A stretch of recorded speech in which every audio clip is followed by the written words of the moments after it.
A huge question that I get asked all the time is if a certain character is good for solo queuing.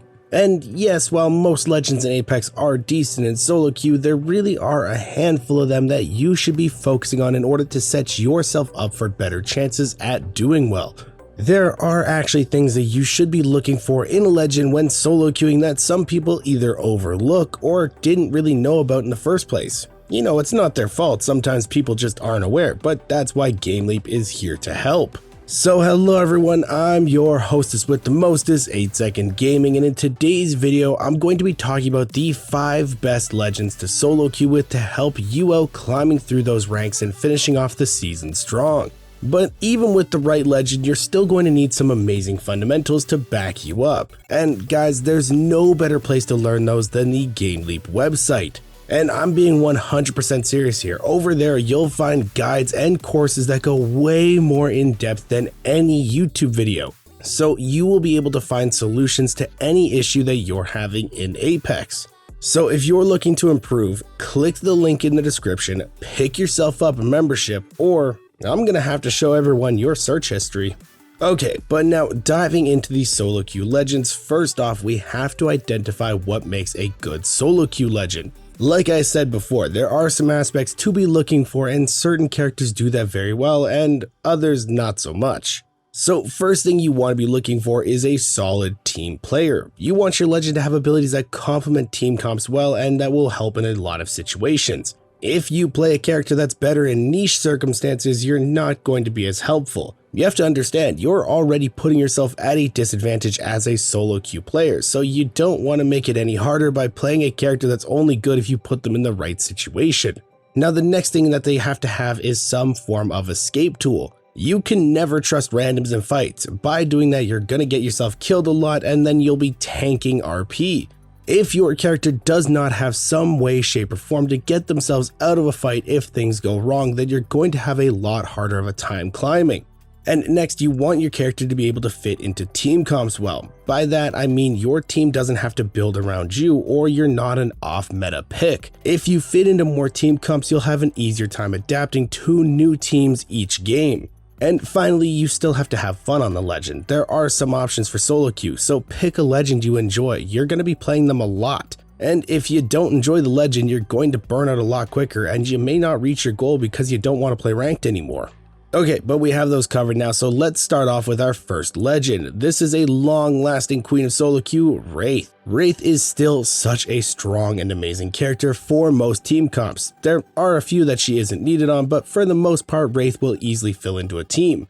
Wraith has an amazing get out of jail card with her tactical phase. This allows her to play a lot more split from teams and take more aggressive angles in fights.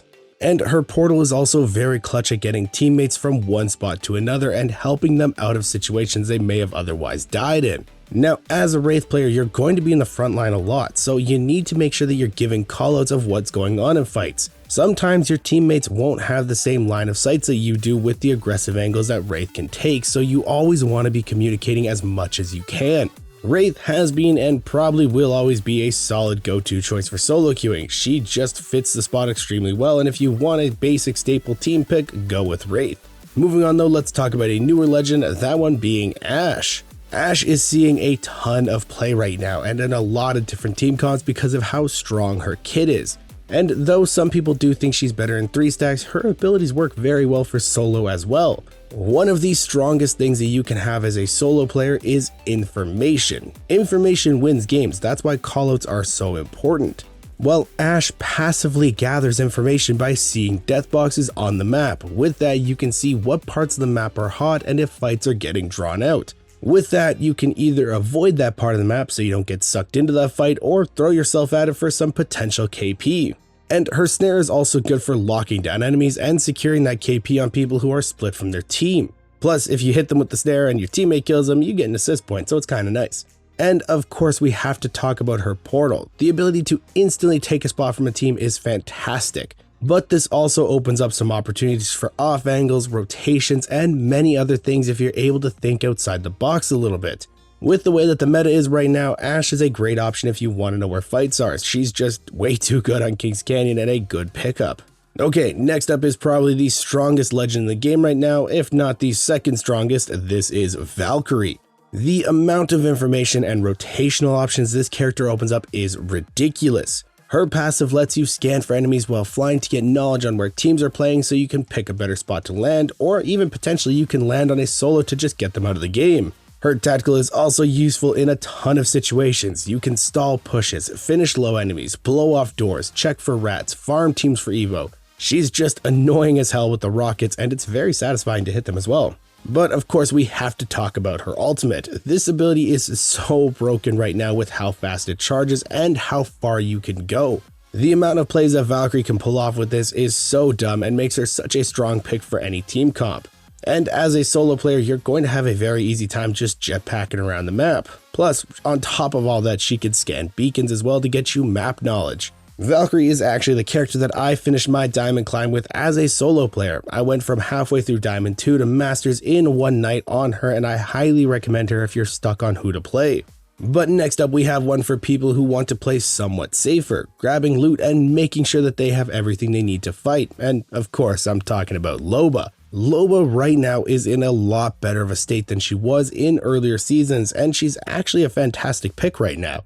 Her bracelet isn't as buggy as it used to be. Sometimes it just would straight up not land, and it's not a death trap anymore because you can run while using it. So with that, you can actually pop it in most situations to get out of fights or take new spots to set up crossfires. But right now her ultimate is what's making her a great option for this list. Loot pools on Kings Canyon can be rough, like to the point where I have walked out of many drop spots in high tier loot areas with triple white armors before. And this happens to a lot of other players as well, and that's something that a lot of players don't enjoy, so that's where Loba's black market comes into play.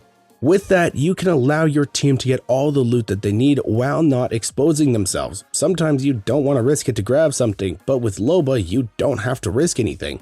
She's not super flashy or fancy, so there isn't a whole lot to talk about with her, but she gets the job done, and for a lot of players, she will work perfectly.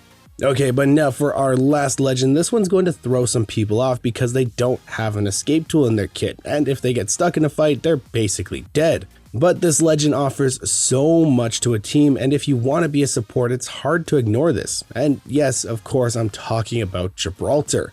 Gibby is by far one of the strongest characters in the game right now with how powerful his kit is when used right. There's a reason he pretty much has a 100% pick rate in ALGS. He can easily carry fights with proper ult and bubble placement.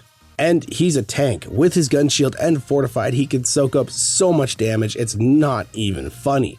But again, if your team isn't helping you out in fights and you get singled out, it can be hard to climb because you're going to be dying a lot more often. But some players do use Gibraltar really well in solo queue, so that's why I want to throw him up here in this list, because he can be amazing for teams and he's a great pickup on most comps. But in order to be a good Gibraltar player in a solo queue option, you have to be really good at positioning and fight, so do be aware of that. If you misposition even slightly, you're going to get singled out and you're going to die, and that's going to be the end of the game for your team most likely. Gibraltar is a very high risk, high reward type of character because, like I said, he can carry fights. So if you're looking to be more of a support type player, then definitely give Gibraltar a try. But guys, do remember, solo queue is tough. You need to stack the odds in your favor, and that starts with the right legend. So I really hope you guys enjoyed this video and learned something new. If you did and you want to stay up to date with the latest and greatest Apex Legends tips, tricks, and news, don't forget to smash that like and subscribe button. With Season 13 right around the corner, we have some banger videos coming out and you do not want to miss them. Thank you all for watching. Once again, I'm 8 Second Gaming, and I will see you in the next one.